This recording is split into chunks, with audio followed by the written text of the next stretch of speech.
your seatbelts at all times. No van evacuation policy. Ensure all passengers adhere to the terms of the passenger van policy at all times.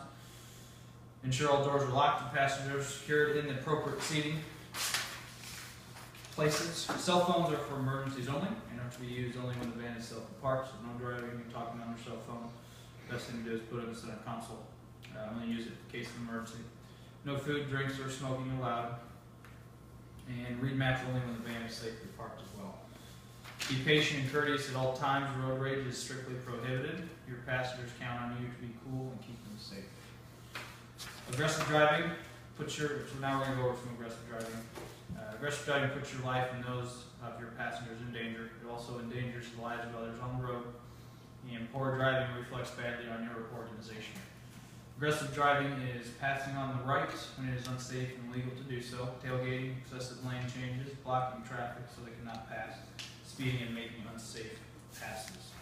To avoid road rage and others, do not cut people off, do not tailgate, use your turn signals, do not use inappropriate gestures or verbal taunts, use horns sparingly, allow drivers to merge and drive courteously. If you are ever confronted by an angry driver, some of the guidelines that you can follow, do not make eye contact, do not engage in confrontation, and if they persist, have a passenger call for emergency help and drive to a police station. The last thing we're going to go over is fatigue. Drivers must be well rested, so always get your 8 hours of sleep or around there before work. Some signs of fatigue: excessive yawning, blinking, difficulty focusing and keeping your eyes open, inattention, and daydreaming. Only cure for fatigue is to sleep. Caffeine, loud music, cold air are only temporary cures for fatigue. Avoid turkey, chicken, and milk as they contain an enzyme which makes you drowsy. And drivers experience more fatigue between midnight and 6 a.m.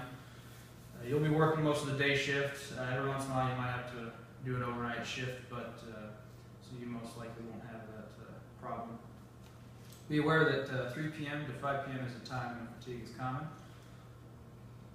Drive during the day, as always if possible, and have someone awake in the front passenger seats. So now what we're going to go over is a little bit of the policy.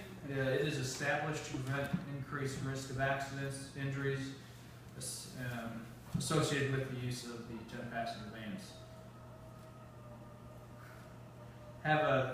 Manufacturers have a significantly increased risk of rollover than other vehicles under certain driving and occupancy conditions.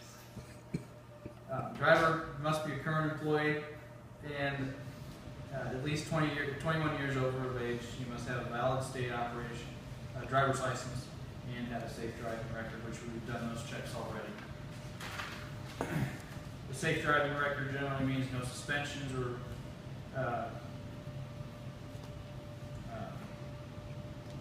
revocations within the past 2 years, no accidents for which the operator was cited. And again, we've already done the driving check, so everything is clear for you. Again, fatigue is a primary factor in 15 or 10-passenger van accidents. High-speed travel is also a major factor in the passenger van, so like we said before, you want to keep it at the speed limit or below. Weather restrictions. Poor weather is a major contributing factor in these van accidents. The operation of these vans during hazardous weather conditions is discouraged. Sometimes you'll have to go out and pick people up from the airport, but that's something we have to deal with, and that you will have to be more cautious on when you're driving the van. Safe driving conditions are road conditions absent snow cover, heavy rain, ice, fog, or forecast predicting such conditions.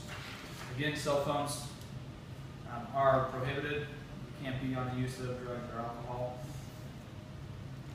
Seatbelt requirement: driver and all passengers must wear seatbelts at all times. You must complete the passenger van orientation program, which is a quiz and some more training you'll do on the computer here in a little bit. It consists of 2 parts. Basically training you again on everything about the vans, where everything's at, and then there will be a couple quizzes and instructional material that you will have to go through. The visual inspection before use, which we're about to go through, are responsible for making a visual inspection of the mirrors, tires, tires, and other safety equipment of the vehicle. Mapping routes. Drivers should take care to map routes when using the vans to avoid limited access and other high-speed highways whenever possible.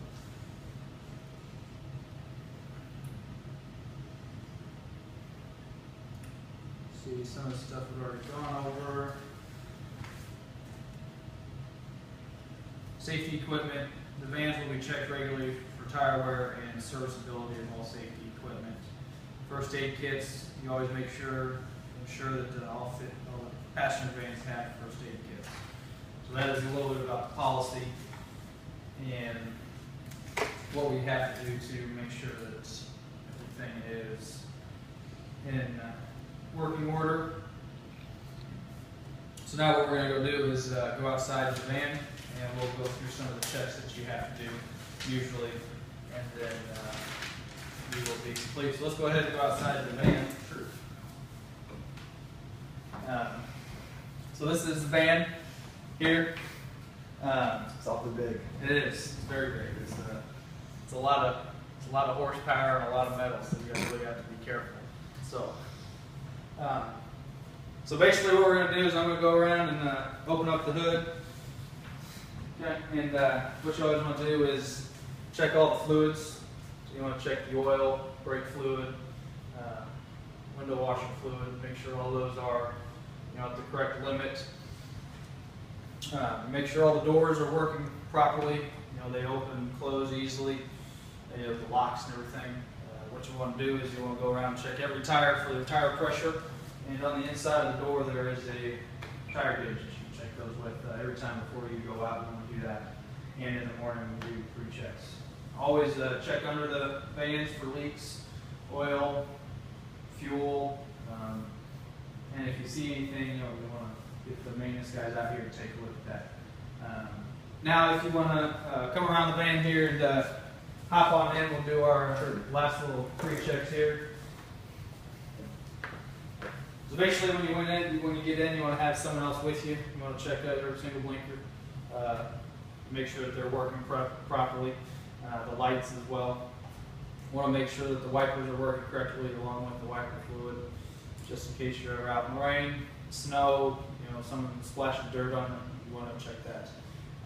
Make sure all the windows are working properly as well. And again, like we said in some of the training, you want to check the mirrors. You only want to see a little bit of the edge of the van in your rear view mirror. So, yes. Okay, as long as you can see clearly around you and behind, that's what you want. So you want to be comfortable in here. You want to be about 10 inches away from the steering wheel. You want to make sure your seat is properly and you're comfortable. The seat mover is just right below the seat there. You can move that up and back. Okay. Steering wheel, you want that in the proper position. And the first aid kit is always underneath the passenger seat here. So you want to make sure that that is full at all times. If you're ever missing anything, you want to replace that here in the morning. And if you already, it's just right there. And then the last thing is let's go ahead and turn the van on and make sure you don't hear anything weird or clunking around. So we'll go ahead and check that. Okay, that sounds pretty good. So we got that. So that is most of the pre-checks. You have a list here as well that you go through that you can check every single day. And so if you want to get out